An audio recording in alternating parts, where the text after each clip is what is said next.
Aaron Beelner, and Eric B.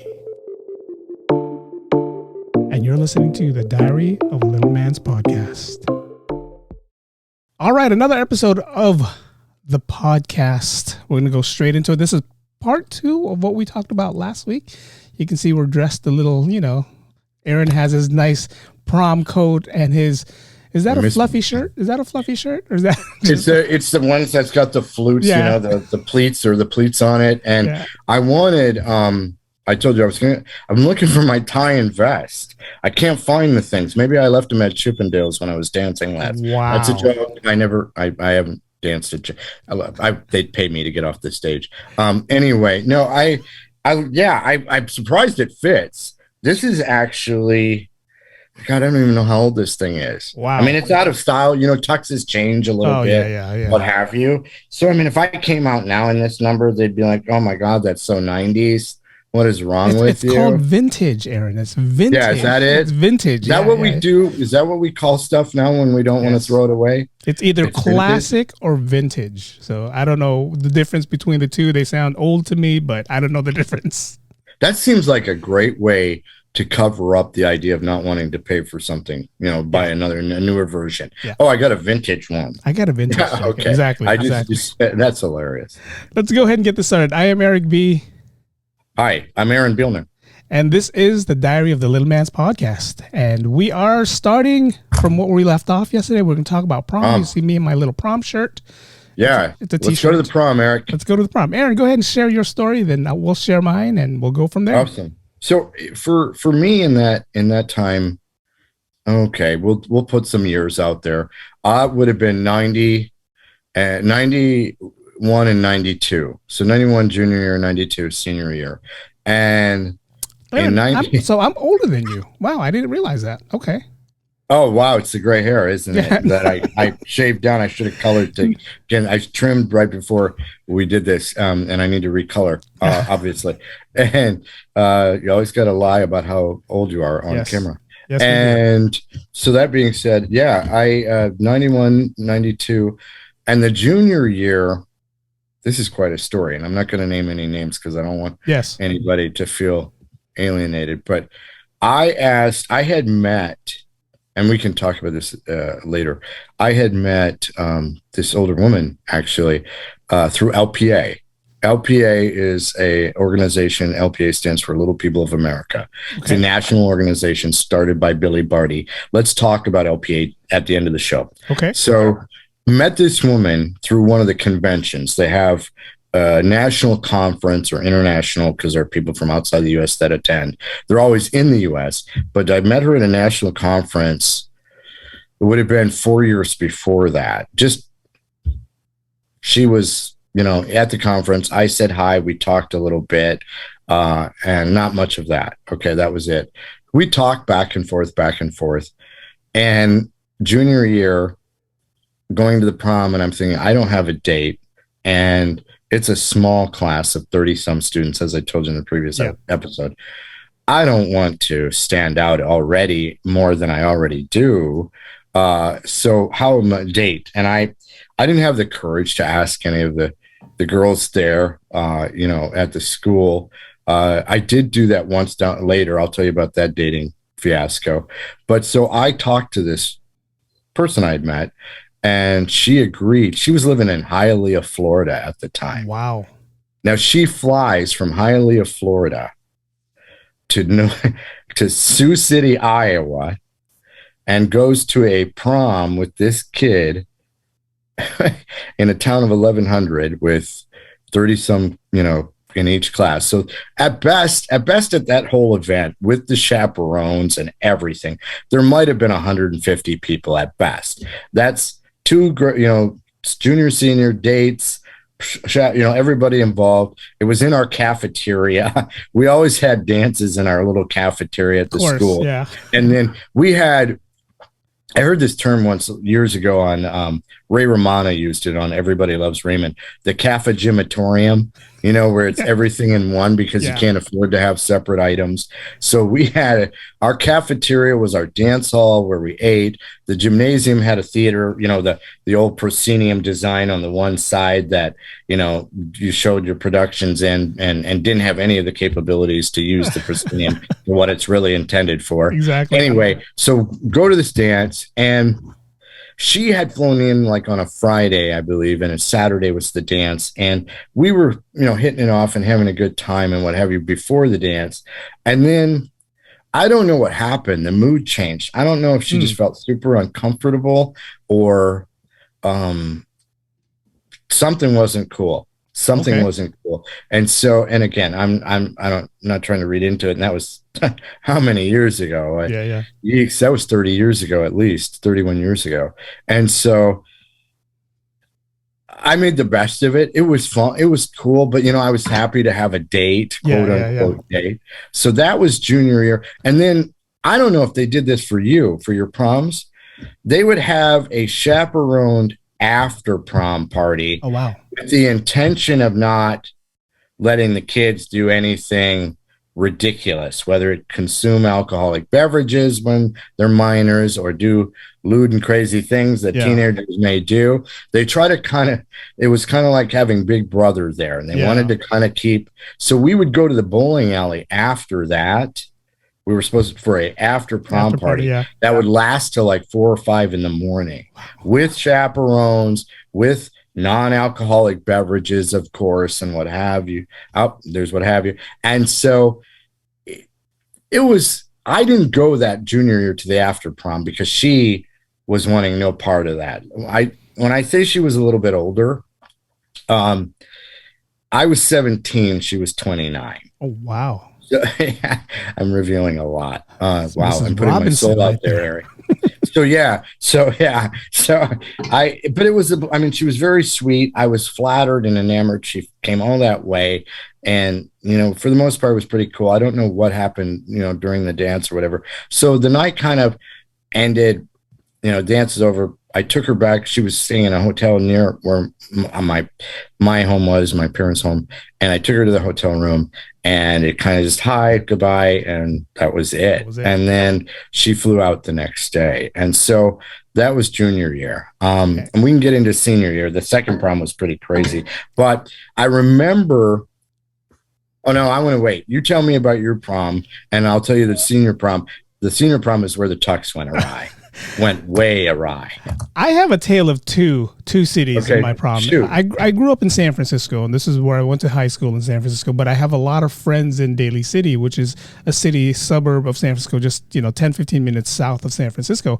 So I had friends that went to high school out there, and I was focused on my prom. So this was my sophomore year. And, usually in my high school, and I'm not sure about your high school, it's a junior and senior prom. And, the sophomores, freshmen, sophomores, we just get like a winter dance or whatever dance. Right. But if you were lucky enough to find a junior or senior to take to the prom, then you're going to the prom. So there was a bunch of us who were trying to get, the older classmen to go to the prom. And I was one of those guys. I was like, all right, I had all this confidence. I'm a jock. I'm a football player. I play all the sports. I'm going to get whoever I can, and they're going to say yes. I had that confidence in me. They're going to say yes. So there's this one gal. She was a junior. And from what I knew, it was like 3 weeks before the prom. And, you had to prep. You had to get the tuxedo. You had to rent. Back then we still rent tuxedos and all that. Right. So I said, all right, let me go ask her to the prom. I was at probably like 5'3" or maybe 5'4" at the time. I'm growing. I'm a high school kid. I'm 5'5" now. I try to say 5'5" and a half. You got to get that little half inch there, right? She was at least maybe like 5'7" or 5'8". And so she was a little taller than me. She played volleyball. She's a basketball player. She had what we called long legs. A lot of the girls called her Giraffe because she just had long legs, right? Wow. So I figured, okay, I'm going to go ask her out. We're going to go to the prom, and we're going to, she was like one of the humblest people that I knew at school. She would say hi to everybody. She didn't hang out with, the cheerleading squad. She didn't hang out with any of those. So I figured the worst she can say is no, she already has a date. Mm-hmm. And I was like, all right, that's cool. Built up my courage, went over there during lunchtime, and I said, hey, blah, blah, blah. Prom is in 3 weeks. She's hanging out with her friends. So like I'm like even more nervous because her friends are there. I said, would you want to go to the prom with me? And she said, you're a sophomore. And I said, yes, but I figured, let's go to the prom and maybe next year. I came up with some crap where I figured that I tried to find a way for her to say yes, right? Right. And right there and then her friends started laughing. And it wasn't even like giggling, laughing like, oh, I think this is cute. It was like laughing, making fun of me laugh. And then she said, and this broke my heart when she said this, she said, well, I don't think it'll be comfortable for you if you have to walk around carrying a stool the whole time at the prom. And I said, why would I need a stool? She goes, because I'm like this. And if you guys are watching on YouTube, I have my hands spread out. And she goes, and you're like this. And so she did the whole gesture where you're taller, I'm taller than you, and you're shorter than me. And then she could have stopped right there. But she goes, that was far enough. She goes, how are we going to take our prom pictures? Are you going to be kneeling on one leg? Are we going to be sitting down? She goes, when I put on heels, I'm going to be like 6 foot tall, and you're still going to be like, small. So how are we going to? Oh, God. And it was like, again, it killed me. And I was like, wow. She just kept going. She kept going. Brutal. And the funny thing is, she didn't. So we didn't go. I didn't go to the junior prom because junior senior prom because I couldn't get anyone. Right. But the funny thing was, she went and asked Eric. And if you guys listened to the podcast last week, Eric was my little friend that I ended up becoming good friends with. She ended up asking Eric to go to the prom with her, and he shot her down because he said, well, you didn't give my little friend Eric a chance, so there's no way I'm going to give you a chance. Oh my God, that's awesome. And I was Way to go. I was like, you could have went. He's like, no. He goes, there's no point. He goes, he was a freshman at the time. And he said, I have years to worry about the prom. And, I want to be confident and I want to be comfortable going to the prom. And if she's going to treat you like that and just, she's like, there's no way she's going to treat me any different. So. Yeah, right. Yeah. No, I agree. That was big. That was very cool of him. Yes. I mean, not to go too eye for an eye, but I mean, really what she did was horrendous. Yeah. And I'm not surprised though at that age. I mean, you think about the things you did and acted in way, and many times I think about past behavior at that age range.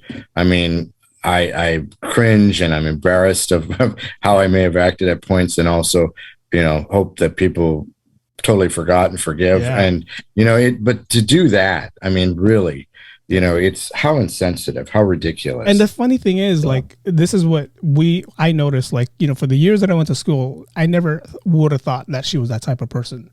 Like I said, you had your cheerleaders, you had your, your pretty girls that are just, not to approach if you weren't that on the same level that they were.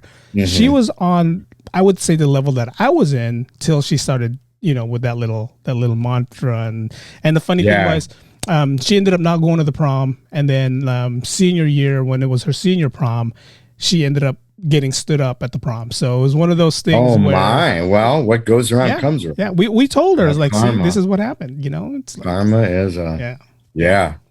I hear you. So then jump into like senior year.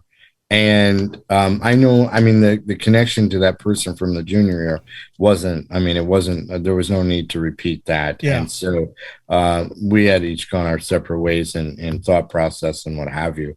And so I had asked this was separate of the prom, my senior year, I had asked a sophomore and just on a date. Yeah.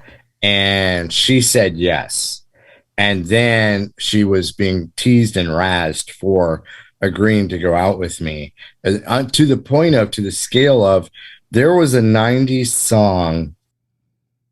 Oh, do you remember Unskinny Bop? Yeah. I can't think of who sang that. Was that Poison? I don't know. You're searching, aren't you? You're doing the mad scientist. I'm looking. Yeah. Unskinny Bop. Poison. You're right. It's Poison. Poison. Yeah. Okay. So her name fit in. They switched unskinny to her last name with a we, and I'm not going to say the last name with an E sound. So it was blanky Bob. Wow. Because they razzed her, and the reason I'm saying this, I jumped ahead. They razzed her, and she came back and said, "No, I'm not going to go," to me. And then they were singing that to me.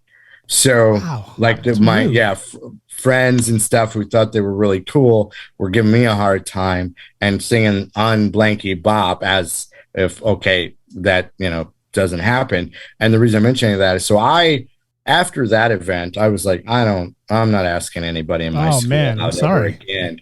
So I reached out to a girl. Well, at that time she was a girl. She was 17 or 17. She was a year younger than me. In a town about 9 to 10 miles west of where my hometown is, that knew my cousin. My cousin lived in this town 9 or 10 miles west of my hometown, and they were close in school. And so I asked her, and she said yes.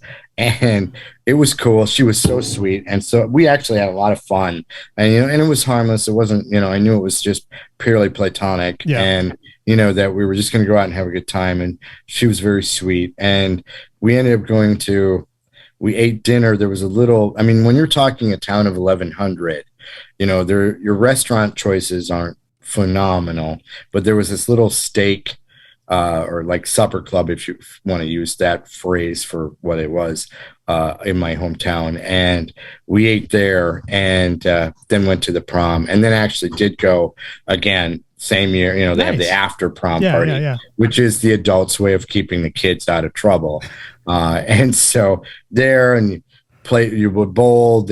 Everything was complimentary. It was all included. So there were how many bowling alley, lanes to bowl, and there were games and hang out and pizza and whatever, and then they had giveaways, they had raffles and stuff so that they could keep the kids there. Yeah. There was a chance at that time. It was like a Walkman or something, Wow. It was win a CD player, Nice. A portable CD player, we're talking 92, the spring of 92, I think. And so, yeah, it just, and she was really cool, really, really sweet. And I think I made contact via text or Instagram or something a few years ago, and she seems to be doing fairly well. But she was just really kind and had a blast. It was really fun. And, prom is those events, prom, homecoming, what have you. That's when you said they had the winter dance, for like the underclassmen. I don't remember having that. I think we just had our homecoming, Okay. So they had a homecoming event, and the freshmen and sophomores could attend that. And then the prom was the elite event for the juniors and seniors. But yeah, prom it's crazy. It's goofy, it's fun, but it's that time and thought process, and, and yet when you're that age, you think it's like monumental, and that it's, so important, and so it's going to have such effect on everything in future. And it's like, do you remember 1/10 of the things that happened in high school? Truly, it's just like, it seems so inconsequential now. So no, you're right. In my high school, I went to a school in San Francisco, and the school that I went to was predominantly Asian. And when I say Asian, Asian descent, there was not that many Filipinos. And my school, and I think I mentioned this in the last podcast, it was segregated, and it was more by choice than it was by anything else. The different types of nationality hung out with the different types of nationality, but the jocks hung out together. And I'm pretty sure that's how it is in all high schools. Right. But my senior year, my junior and senior year, I didn't have issues with my prom in my high school. It was fine. By the time I got to my junior year, it was like people were asking me to go to the prom versus me trying to go look for them. So my senior year in San Francisco wasn't that bad when it came to the prom. It was memorable. It was fun. I still stay close touch with the person I went with, and it was fun. And by the time I hit my senior year, I don't know if a lot of people remember the word going stag, and there was a lot. There was a lot of people in my class. I was like, hey, I'm just going stag. I'm going to go to my senior prom, and I don't have to worry about asking anyone. And when I get there, remember the photo. And actually, Yeah, go ahead. Actually, I think going stag, I think those people had more fun. Oh yeah, because what's funny is the people in my high school. My high school was the very first high school to have in the state of California, in the city of San Francisco, was the first high school to ever have a gay and lesbian club. And that's awesome. In the 80s, wow. yeah, in the 80s, I graduated in class of 90. So in the 80s, that was uncalled for. No high schools ever thought of that, right? And really? So we were the first high school to have that. So in my senior prom, I would say more than 50% went stag because they didn't want to think about getting the date, trying to show off their date. So we get to the prom and, we have it at a nice hotel downtown San Francisco. And you're right. The people that went stag, they were having a blast. They were taking photos. You can do what you want, and you don't have to worry about offending. Oh, my date isn't getting enough attention, and not to go too traditional in that sense. Which I wanted to talk about the runaway tux pant leg. That was my senior prom. I want to share that story. Life as the diary of the little man here. They had a blast. The people who went stag, they could dance, ask different people out. Hey, let's go have a dance, whatever, done, move on. And you didn't have to have that whole, we're supposed to stand next to each other for 4 hours or what have you. And, I don't want to be offended, and you try to be polite. And, in this day and age, and I mean, absolutely no offense by this, but there was a sense of, and I think there's nothing wrong with some of this. There was a sense of chivalry in my time where it was customary for, the male to, do certain things, open doors, what have you. You got the wrist corsage, and all that for your date. And they got you the little boutonniere, and that damn thing snapped off halfway through it and was laying on the floor. And there was $12 to $15 wasted, and anywho, but the males and females, the boys and girls, guys and gals, whatever, who went stag, they were having a riot. Yeah, they were. They were loving it. And at the end of the night, they seemed to be, had the most points for win, for entertainment, because they weren't so focused on all the other BS that, you think is, so important. I wanted to mention this first year, the junior year, renting a tux. So you got to rent a tux, okay? That's the tradition of renting the tux for the guys. And the first year was no big thing. The second year, and there was this little tux shop in that town, the same town I mentioned where my date was from in the second year, my senior year. This little tux shop, and God, I can't even remember the name of it. I can see it, and it'll pop into my head after the show's over. But so that I go there, and of course they're not going to alter a tux down permanently, cut on arms and legs and then hem them up for me, because that means there's no one else using this tux unless there's a very stocky younger kid who got shoulders like I do, who's going to be putting this puppy on, which then leads me to another idea. We need to talk about the size husky. Okay. You remember husky? That was me. Yeah. We need to talk about husky. That was me. Okay.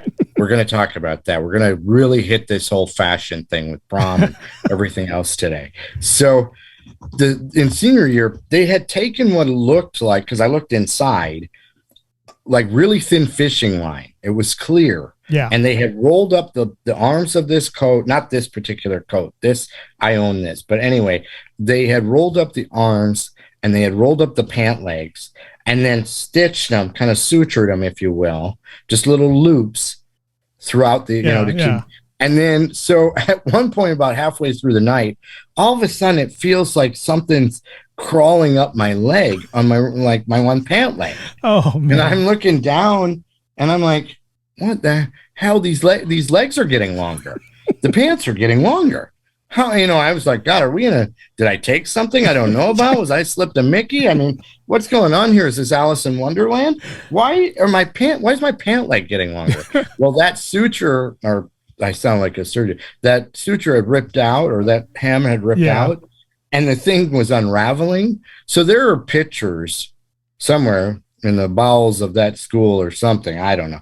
There are pictures of me standing there next to my date. It looked like Sonny and Cher. She was about 8 or 9 inches taller than me at least. Okay, so here's Sonny and Cher wannabe, and my pant leg looks like I was just kind of putting one leg into the idea of wearing leggings or leg warmers or whatever, because it's all bunched up and poofy, And so I spent.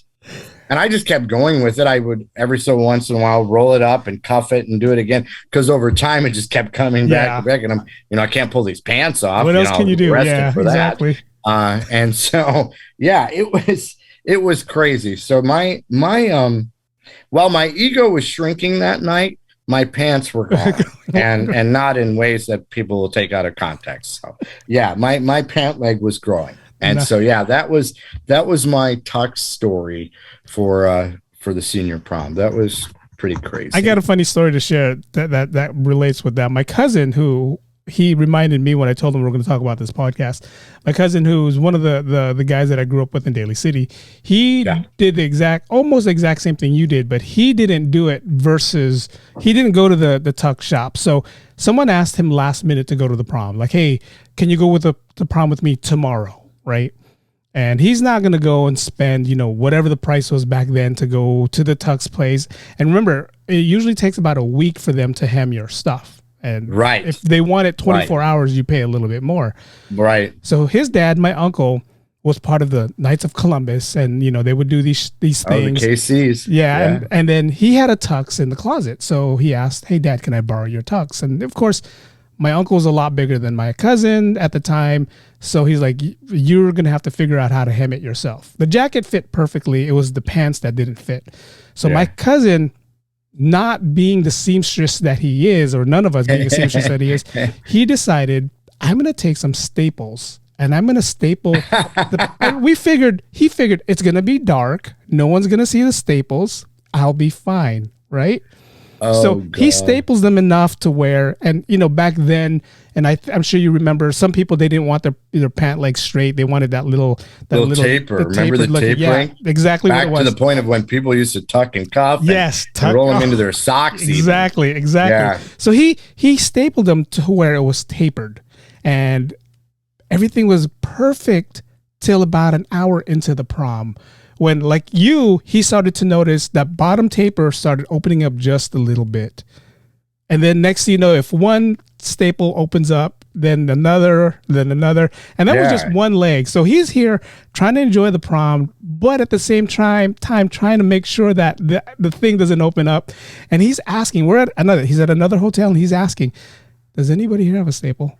Who has a staple? Yeah, it was just hilarious. So when you mentioned your pants story, I'm like, oh, my cousin did the same. Well, that thing, it's kind of like the little fissure in the damn wall, where all of a sudden it's just a little stream of water, and you're going, oh, that's not so bad. Yeah. And then you look down and you're like, oh God. And when you're so at that age, I mean, I think everybody's still, especially even now with social media, we're still worried about third-party validation. We're so worried about people. At that age, you want everybody to think you're cool. Yeah, of course. And what's crazy is you want to be your own individual. You want to stand out, yet you don't want to be outside of the group and not be in the in crowd. Yet, it's a ridiculous battle between psyches. And so, you're looking at, like you said, your friend's sitting there going, oh God, the staples are rupturing. I'm sitting there going, my leg's getting longer. And it's just, and again, that's something. So, when you're this age, you're like, laugh at it and that would be hilarious. And you move on.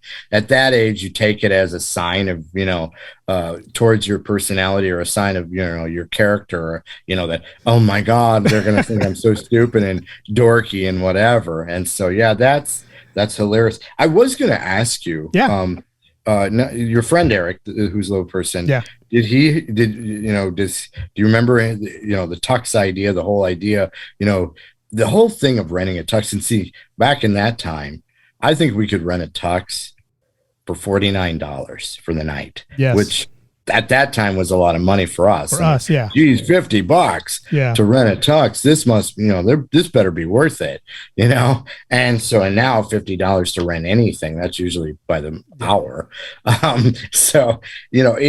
I was going to ask you, do you remember if Eric had any of that, any of those issues. It's funny you mentioned that, because I remember my senior prom here in San Francisco. And again, I Tale of Two Cities. I haven't gone to my other city yet of the prom stories. I will in a minute. But he went to our senior prom, and, he asked the senior, and he's like, hey, because our proms we had a junior prom and a senior prom, and they didn't combine it. It was like junior, senior. Okay. So he ended up at our senior prom, and he was like, hey, I'm going to go to senior prom with you guys. I was like, cool, you can hang out with us. And, again, jocks were hanging out with jocks, right? Right. And I said, yo, the prom is like in 3 days. How are you going to get a tux? Then he said, I'll figure that out. Don't worry. We'll just meet at the prom. We're like, okay, whatever. That Saturday night rolls around. We're at, I think it was the Marriott downtown. I think the Marriott just opened up, so it was like this nice glamorous hotel. And we're all at the lobby. We're getting in line to take pictures, because remember the photo booth. There was a photo booth. Oh yeah, take pictures. Right. And here comes Eric, and we see his date first, right? We see his date, and here comes Eric. He's wearing the tuxedo jacket with the tail. Was it like the penguin jacket is what it was? I don't know what it was called. Right. He's wearing that, and he's wearing nice looking black jeans. And he's wearing, back then Jordans was the popular shoes, and he's wearing like the newest Jordans that just came out, brand spanking new. And all of us were like, oh, damn. That looks cool. Good. Yeah. Right. That's cool. Yeah, exactly. So the black jeans, the newest Jordans, and that coat, the coat with the tails. Yeah. That would have been what a brilliant idea. And then he wasn't even wearing a tux shirt. He was wearing back then the jean shirt was just becoming popular, like that Levi's denim shirt look. So he was wearing that shirt with a bow tie. And he had an actual bow tie, and he had a cummerbund, the thing that goes around your waist. That is awesome. And then we asked him, like, hey, what happened? Why? We were amazed, and then we said, what happened? And he said, it was a lot cheaper for me and a lot easier for me to rent the jacket. To get the pants. I wish I would have thought of that. Yeah, no. The coat's one thing, and again, they have to, hem the arms because, your arms aren't as long, but you're not as apt to, if you're comfortable with it, what have you, and even at one point we're taking our coats off because it's so hot, and you're dancing and whatever, and you don't want to be in a coat all night. And so that would have been a lot easier to deal with. Those, the pants, you can't take your pants off unless you want people to take pictures for the wrong reason. And so, what a genius idea. And the funny thing was, one of the counselors who was there, and it was a senior counselor, not a junior counselor, almost didn't let him go in because, he wasn't dressed accordingly, right? So to his eyes. And then he goes, hey, we're not going to let you in because you're not wearing a tux. And then he goes, I have a tux jacket. And then he pulled out the flyer that we have, and it says, dress to impress. Where does it say I must wear a tuxedo? Oh, man, is your friend an attorney now? You know what? He probably is. He probably is. Wow, that is so brilliant. Yeah. That is brilliant. And then He's got the proof. He did say, who decided to wear a tux anyways? Maybe back in the 50s and 60s, this was appropriate. But now that we're moving on and things are becoming different, he goes, we want to look differently. And he started a trend because the following year, I heard people would wear, they would still wear the full tuxedo, but then they would wear sneakers. And they called it the Eric look. And from is awesome. From this day on, he started something. He did. And I was like, wow, that's a genius. That's a genius move. Yeah. You said a really interesting point, Eric, about traditions and what have, the whole idea of where did this all start? Why were tuxes? And as a person, with skeletal dysplasia, with dwarfism, a lot of the traditions that we have still in place are suited for the average quote unquote Joe or Jane. You know what I mean? And so when you're thinking about, we have to wear tuxes to this event, or we have to do this and this. If I go to a clothing store, okay, shirts are one thing, and that's where I'm talking about husky. Remember? Do you remember Tough Skins? Yeah. Do you remember the Tough Skins era? Yeah. I had tough skins in how many different colors? Wow, a little guy wearing green tough skins. That really screws people up around March 17th. But anyway, it totally fucks them up. But so when I go to a clothing store, shoes, pants, you have to have a sense as a little person, and there are and many others, in different disabilities. You have to have some understanding that you're not going to go to the store that day and buy something that you're going to put on that day. Yeah. You're going to go to that store that day and go, I think this could work. And then I'm going to go have my alterer or seamstress or seamster or whatever make the corrections to this or the adaptations to this so that I can do what the average individual just took 5 minutes to figure out. Yeah. I got to take, and by the way, when you go to your alterer, they don't go, oh, yeah, I'll have that in an hour. Of course, they have a business. They go, oh, it's Monday? I think I can get that back to you in a week. Yeah. So then you go from that angle of, I gotta think ahead. Like you said, Eric's like, hey, I'll figure it out 3 days before the prom. I remember the whole tux thing. It was like, if that was in April, I think it was in April. It was in March when we went and got fitted for tuxes. I did. So that they would have enough time to not go when I showed up the day before. We couldn't do that. Yeah. Or we can't handle that. Or we don't know what here. Good luck. We found this little ring bearer's outfit that's not going to fit you because the kid's that thin. Yeah. So and that leads into the husky thing of you could get, if I could wear clothing that my stature, like, for my height, whatever age that is, for the average child at 4'3", what is that? 5 or 6, 7 years old at 5 or 6 now. Kids are taller and taller. It seems like every generation they get taller and taller, which we need to talk about shoes in a minute because I got a little frustration with that. Okay. So if you could buy those clothes and fit in them, I'd have to be and I make no light of this, but truly, I'd have to have an eating disorder. I'd have to be anorexic. I mean, I'd have to be yay wide in order to fit into what a 5 or a 6-year-old fits in. Yeah. And I'm 17 at that time, or I'm not going to name my age. You can probably put it together if I graduated in 92. I can't wear kids 5 and 6 clothing unless I want to put it on my finger or use it as a wristband. Yeah. Okay. So then you go and buy, I usually get small men's. Okay. So like my waistline's like 29. Okay. But that doesn't, I can't find an inseam of that, So I usually get the shortest inseam, which is like a 30. Then I got to go have that cut down. And then there is a little tapering because not that I wanted to the 1980s and 90s tapering where we were rolling them so tight against our skin, it was cutting the circulation off. But I also don't want a bell bottom. Here's what you're never going to see. A little person wearing bell bottoms. You want to know why? Because we look like a goddamn tent. Okay. You don't want to look like, oh, starts out here and it goes straight up. Are you wearing a kilt? No, these are pants. So, you don't, you want to, then you got to have the tapering done, which then means another day. By the way, the alterer is going to have to add some more time for that. So it's a process. It is. And I don't say any of that to have like a chip on the shoulder and go, oh, woe is me.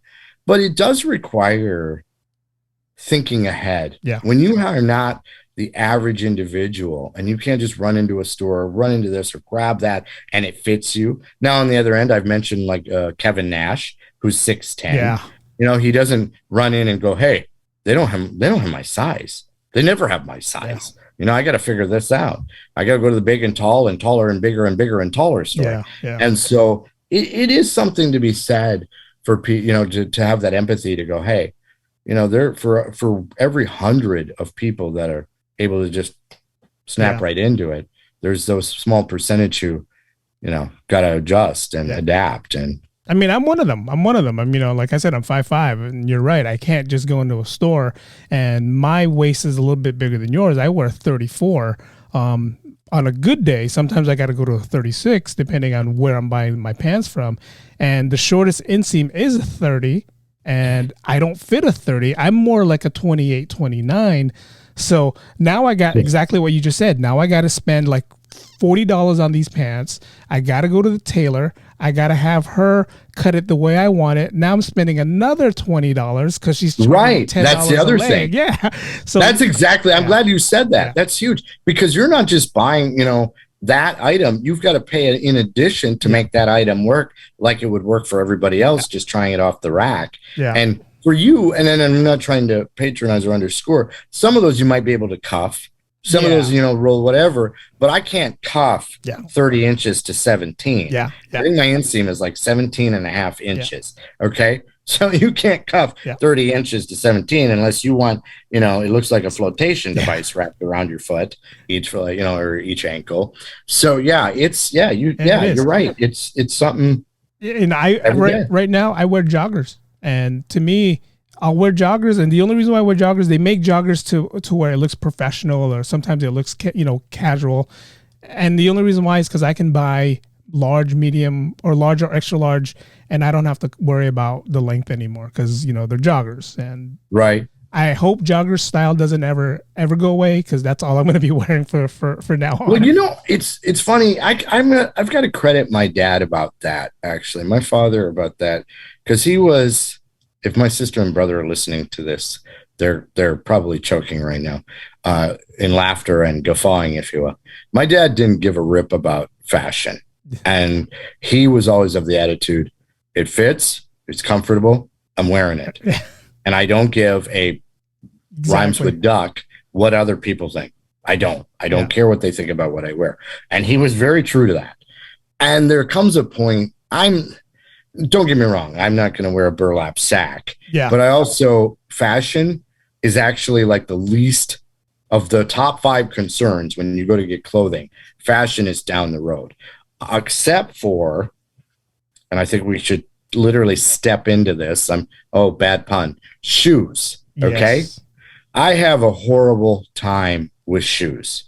It takes me months to find. If I know I need a pair of shoes, I start digging online. I start digging, whether it be, athletic shoes or dress shoes, because I wear a size 3. Okay. Wow. Now hear me out on this. I don't know when they started calling a size 3 a toddler size, but it is really ego crushing when you're looking for shoes and they're going, oh, it's a toddler 3. Really? Yeah. Size 3 is now, these kids are getting bigger and bigger. My God, they must be juicing. And so I'm looking for shoes that don't light up, that don't have some type of superhero on them.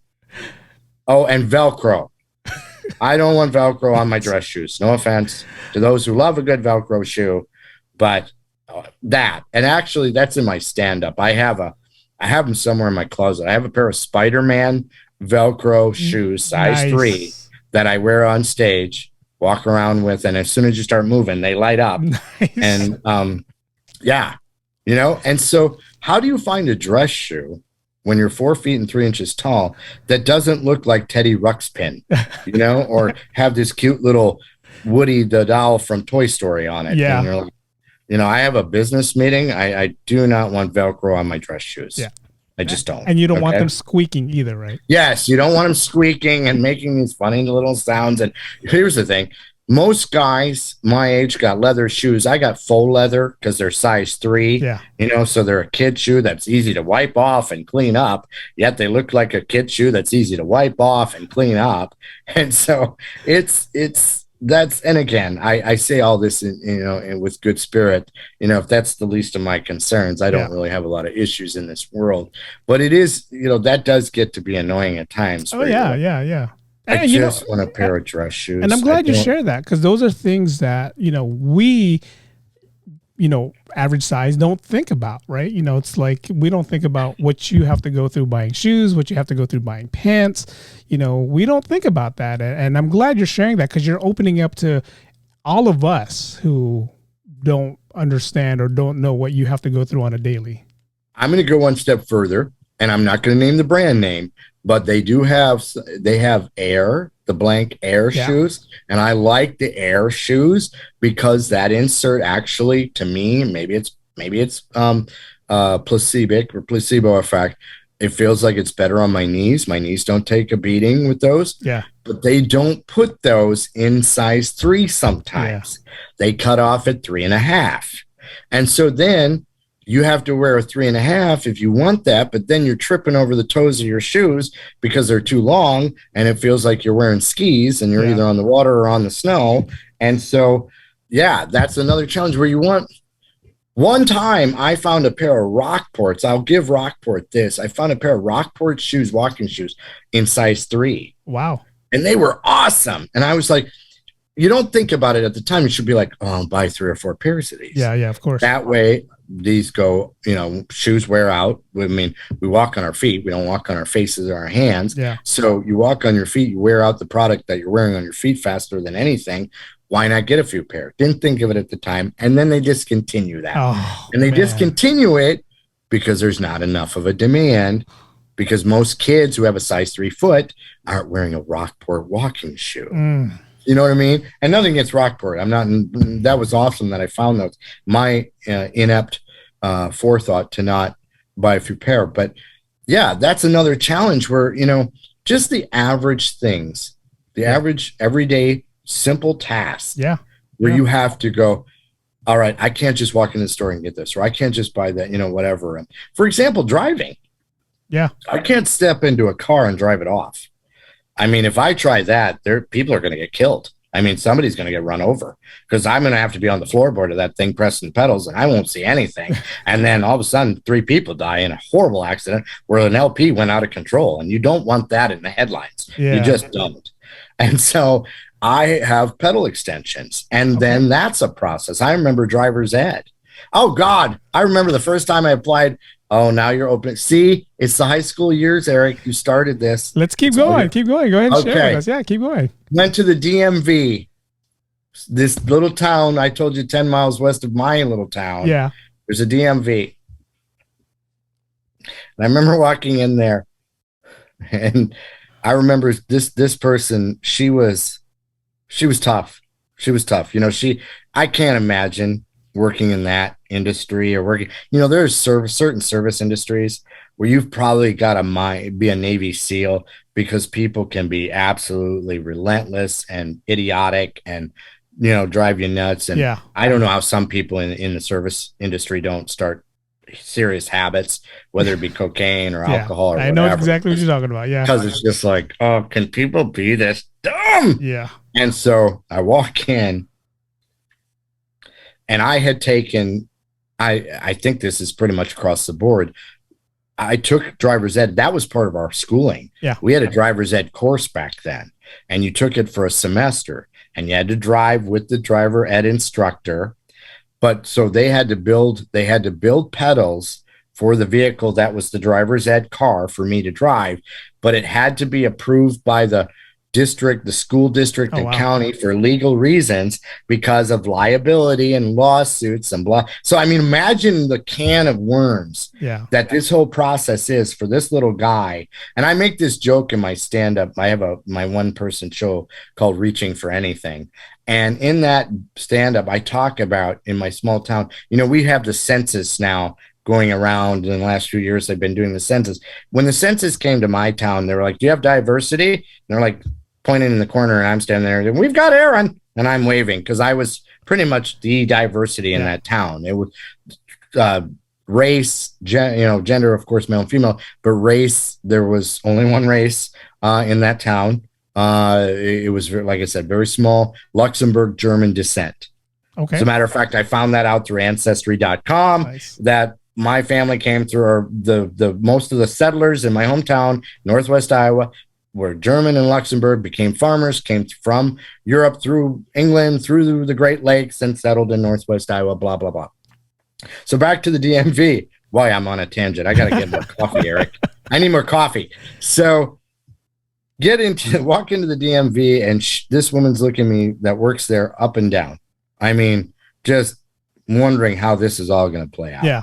And of course, I have proof that I passed the driver's ed. I have a vehicle that my parents had, helped and got the pedals. We had pedal extensions set up for it, what have you, and drove to that DMV that day with the vehicle with my father there, because I was a had my permit, but I didn't have my license, of course. So he's in the vehicle, get there, and they run me through the ringer.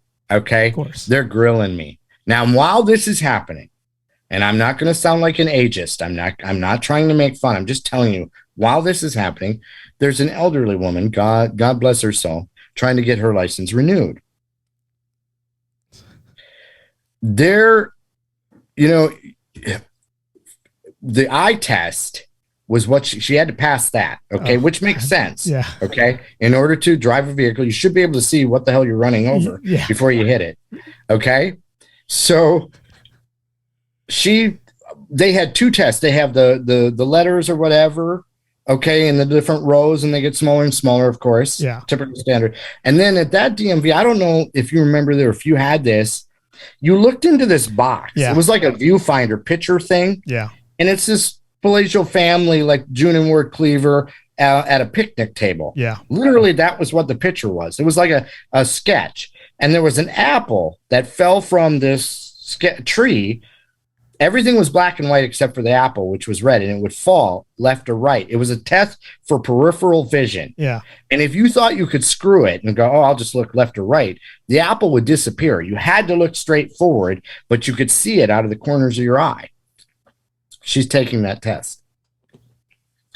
And she's there, the DMV tech or DMV rep, okay, is going, which side, ma'am, left or right?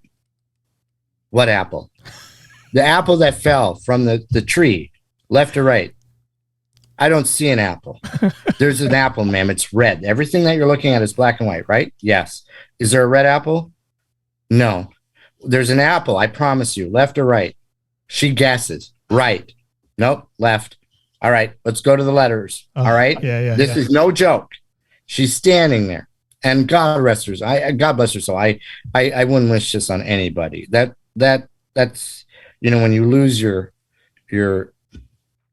senses, over time, that's a horrible thing. But anyway, so they go, all right, top row, and she's like 5, 3. They're like, nope, those are letters.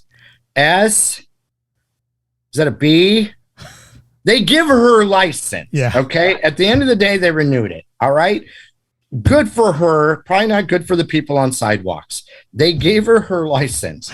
They're grilling me like it's the Inquisition. I mean, they went out to the vehicle. They're checking everything. I went through the test. They got a person in the vehicle with me. My father had to sit at the DMV. They put somebody in. I've already passed the driver's ed. I'm there. Yeah. But they're making sure that this little fella isn't going to kill 14 people at a picnic in their front lawn one day.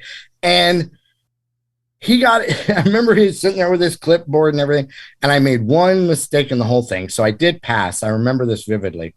Pulling out of the parking lot from the DMV to go on this test drive, if you will. Yeah. So he's, positive. Oh, and that's the other thing. In driver's ed, remember the instructor, maybe they had a brake pedal on their side. So they could at least shut that down before you slammed into a wall at 60 miles an hour. But he didn't have that. Because it's my vehicle. They couldn't rig that up right then and there. So he's sitting there with his clipboard, and the only mistake I made, which I saw him scratching right away, and I went, oh, this is going to go downhill. I haven't even gotten out of this damn parking lot of this DMV. There's no way I'm passing this. I had the way I was parked, and there was a car coming in at the time, and I should have yielded, and I didn't. I ended up going out. It would be like if we were in London or Europe. I went out in the left lane of that, and the person had to go around me in what would have been my lane to get into that little parking lot, really small parking lot. That was a huge check and red ink and some written notes about how I probably should be locked up and wearing a straitjacket. So that was my DMV experience. I came back. He said, yes, she's passed. And at that time, I think they still do. No, they can do it so fast now. Everything is digital, whatever. You didn't get the actual license at that time. You got a paper. You got a proof of it or whatever. It was a paper copy with a little picture that you look like an idiot. Oh, by the way, oh God, I wish I had my license on me. I'll bring it for the next show. So there, the picture where they're taking the picture of you up against that blue or green or whatever the hell color background, right? And there's only so much space between the camera and that background. And the camera's up here. Yeah. And I'm down there. And they're like, can you back up? Can you back up? So I'm up against the wall of that background, my head pushed forward, looking pretty pissed off because I'm like looking up through my eyebrows like Jack Nicholson. Yeah. So all of my DMV pictures look like I'm a serial killer. I mean, I look like I'm ready to destroy someone because I'm so like chapped and pissed off because they're, they make it as uncomfortable as possible. And you don't really get it, as a person with any type of difference, you check your ego at the door. This, I know this, you got to have a really thick skin. You've got to say, hey, I don't believe more often than not that people are intentionally vicious. You don't let it get you. Some days it's like crushing. Some days you go, oh, I wish everybody would just go away. Yeah. But for the most part, so all of my DMV pictures usually look like I'm ready to stab somebody. And I use that I've got my one man bit or my stand-up bit where I talk about that as well, because the DMV is a horrible place. I got a funny DMV story for you, and I want to share it as well. Same thing, I'm getting my driver's license, and I scheduled my driver's license test on a Friday, and I go to Daly City, which is a lot easier to drive. It's a suburb outside San Francisco. There's a lot of crazy drivers. So I said, I'm going to go to Daly City. That's where I'm going to schedule my test. The day before my driver's test, the Rodney King riots just happened in Los Angeles. Oh, God. So I'm like, I'm going to go to DMV and I'm going to find out if they cancel my driver's, my license test. I get a pissed off African-American man to take my exam for me. He walks in, I'm in the car, I'm nervous, I'm trying to get my license, right? He walks in, he gets in the car, and he goes, all right. He stops, he's thinking, he's looking at the clipboard, and the whole time he's like, how do you say your last name? So I tell him, it's Beelner, but he's like, I go by Eric. He goes, I didn't ask you your first name. All right, Mr. Of course he butchers the last name. Okay, Mr. Blah, blah, blah. Do you know where the turn signals are? Do you know where the high beams are? Man, did you see what happened to that guy? So he's going off and on. So I'm like, now I'm nervous. That would nervous. Be, you're the test to begin with. Yeah. Now you've got that atmosphere. Yeah. God. So I'm like, all right. So I said, okay, you can do this. Focus. You can do this. Worry about the test. Don't worry about his anger. So I start up the car, and I'm slowly driving out. And the whole time we watched everybody leave the DMV, you leave from one exit and you come back on the other entrance. But this guy made me go the opposite. He made me go out where everybody was coming back in.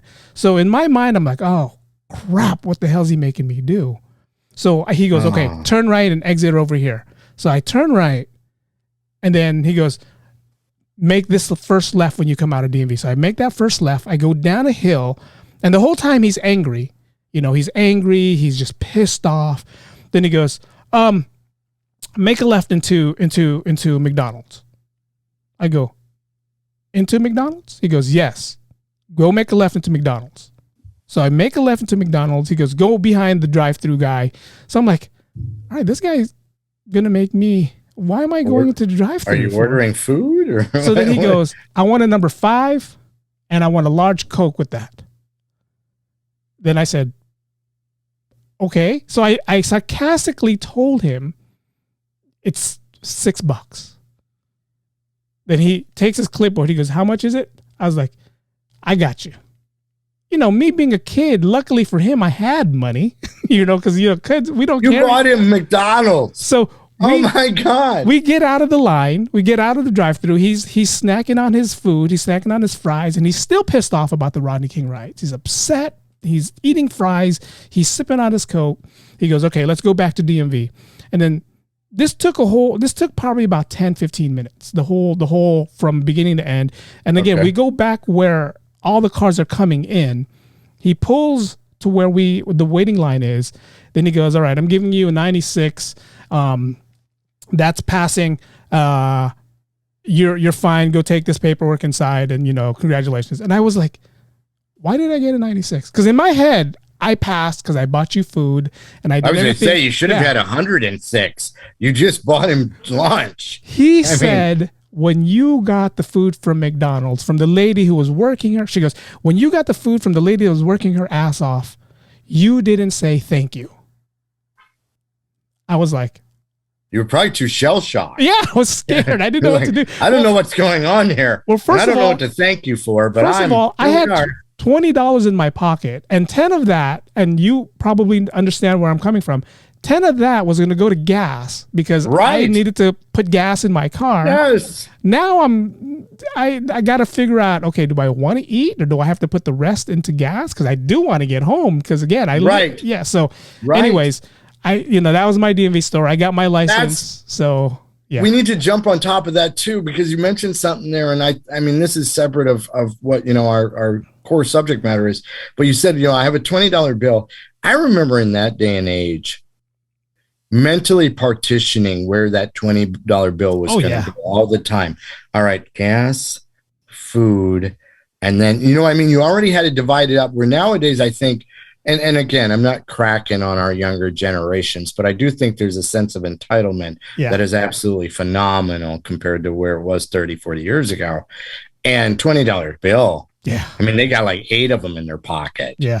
A $20 bill for us, you're like, how far can I stretch this? How long? I remember not wanting to break it. Yeah. Like I wanted to just let it sit in my wallet and go, hey, I got a $20 bill. I'm 16, 17 years old. Yeah. A $20 bill was amazing. Yeah. And so, if you had 2 10s, that was cool, but it wasn't as cool as a 20, and you had 4 or 5, whatever. So, and then you see kids with pulling out hundreds now, and it's like, yeah, I've seen 12 and 13-year-olds carrying $100 bills around. Yeah. I mean, I'm like, now it's priority wise, that's nuts to me. It's also about, kids these days has debit cards. We never had a. I never had a debit card. I mean, they're plastic. Yeah. They don't even know what cash looks like for some of them. Or you can just Venmo me, money, cash. Oh yeah. That's right. Digital. I mean, everything. I've transferred how much dollars on my phone. It's like, what? Yeah, you're right. $20 back then. It's like, okay, 10's gonna go for gas, and the next 10 is gonna go for whatever else I can. If I want to go have some fun, or I need to eat, or whatever. Yeah. But and here's the other thing, if you ask somebody under 20 now, 25, and I'm not saying all, but ask them, do you know how to balance a checkbook? Yeah. You'd be like, what's a checkbook? What's a checkbook? What are you talking about? Exactly. Balance a checkbook. So, I mean, to be in the just the actual unnerving process of trying to pass to get your driver's license. And then if you didn't, which I passed mine, you passed yours, but there was also the few that wouldn't in your class. So then they got razzed about it, going, you couldn't pass the driver's test. You got to wait till next semester, blah, blah, blah. And so, you're sitting there and you're at the, granted, the Rodney King, how horrific and horrible. And yet this person's brought that into that vehicle. Yeah. And you're sitting at a McDonald's just going, God, I don't know where this is going to go. Yeah. And I lost 4 points on the test because I didn't say thank you. Thank you. Exactly. Yeah. I wasn't worried about thank you. I was worrying about not soiling my shorts. Exactly. So, that's how uncomfortable that all was. And just imagine, what if I didn't have the $20? What if I didn't have that? What if I had 10 and that 10 was going to go to gas, but now I'm paying $6 for this guy's meal because he wanted a supersized drink and supersized fries. I was like, what if I didn't have any money? That is insane, Eric. Yeah, but what a story. Yeah, that's a great story. Now at that time, I feel for you. You were probably like, God, I just want to go home and sit down, or not looking at anything. I'm going to get away from all of this. I don't want to drive ever again.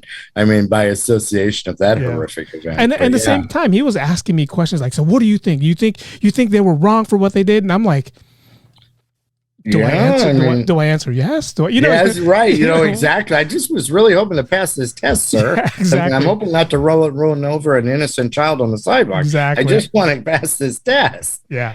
That's wow. Yeah. That's got to have nerves of steel, man. You have nerves of steel to get through that. Well, it was definitely a learning experience, and I felt for him for what he was the anger that he was going through. But at the same time, like you said, I just want to get my driver's license. I want to go home and show off to my friends who didn't have it. Like, hey, look, I passed. Yeah, And yeah, exactly. it was a crazy time, but I was able to get it, and that was it. One last quick story about the DMV. So I moved from Iowa to Georgia in 2001. No, the first time was 96. I came down to Georgia for 2 years, then went back to Iowa in 98, then back to Georgia in 2001. So in the first time, you take, at that time, 96, where I applied for a Georgia license, you had to retake the test, and it was all computer. It was all on a touch screen or press the buttons monitor thing.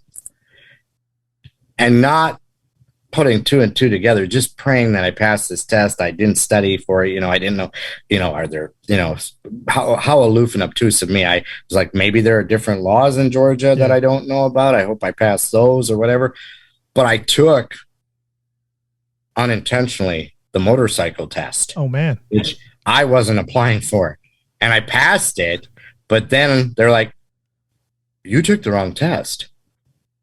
So then I had to take the regular, what is it, classification C or whatever, because a motorcycle is not a C, which is general drug, whatever it is. So then I ended up staying at the DMV twice as long as anybody should have to, because then I had to take the regular one, which I passed that luckily.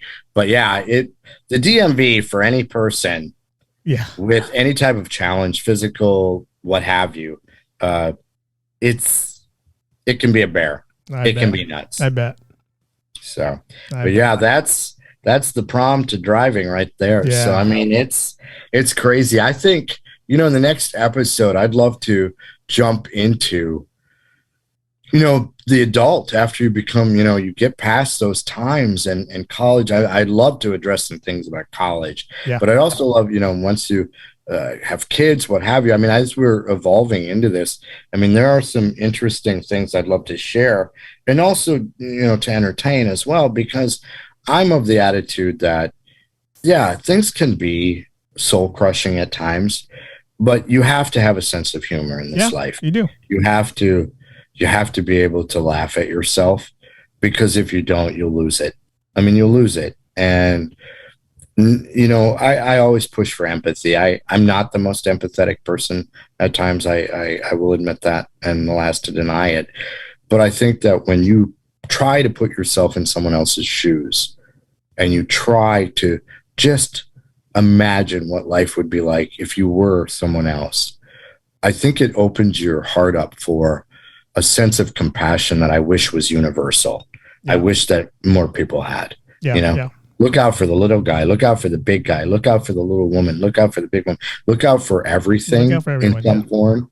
If we did more of that, I think we'd be a lot happier planet. Yeah. Yeah. I mean, I totally agree. I mean, especially this trying times of, COVID, that we saw a lot of people, and we saw true colors of a lot of people. So yeah, you're right. Yeah. I totally agree with you. Yeah.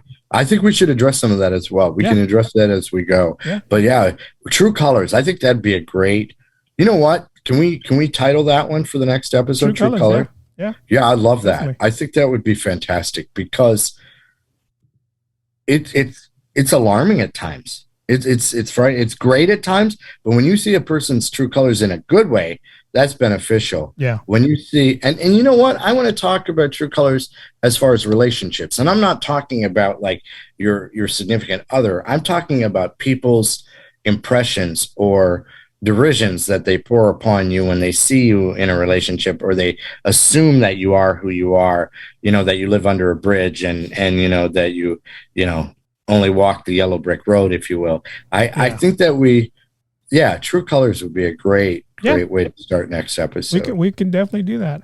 Awesome. This has been fun. This is a fun podcast. We went off topic, but this is what podcast is about. We started off with the prom, ended up at DMV, but this is what podcast is about. Sometimes things come up, our minds float in different directions, but we still kept on topic. We were still in high school. We're still in high school. Yeah, we're still in high school, Eric. Yep. And I'm guilty. I will apologize to all of our listeners, present and future. I go off topic. I have the attention span of a squirrel.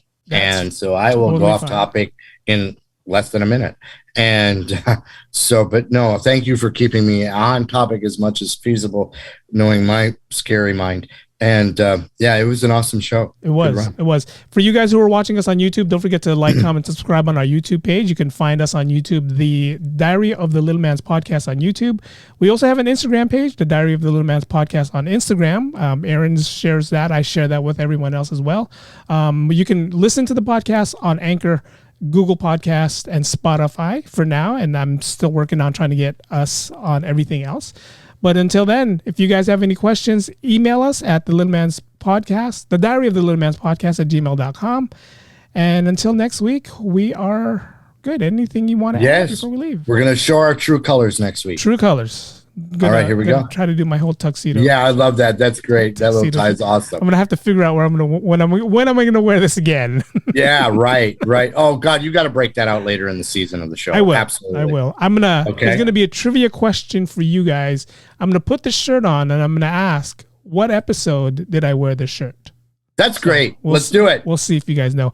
But until next week, guys, thank you guys for listening. Thank you guys for watching. The Diary of the Little Man's Podcast is done. See you guys. Bye. See you next week. Thank you for listening to the Diary of the Little Man's Podcast.